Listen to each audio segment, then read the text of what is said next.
Our topic for today is all about how you can create a product mockup in Canva. Open up your Canva from the homepage or the editor. Go to the sidebar or simply tap the three lines on the upper left corner. Next, tap the Apps option, then select Mockups. Now browse for templates. Select ones that are available on Canva. Once inside the editor section, and go to the Uploads tab and upload a photo of your product or design. After that, add it on the design and then adjust the product photo as needed.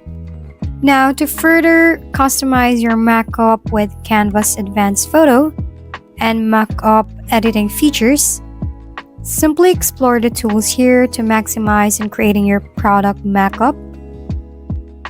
Once you're done, then finalize it, then save and download your mockup in high quality PDF, SVG, JPG, or PNG for web or print.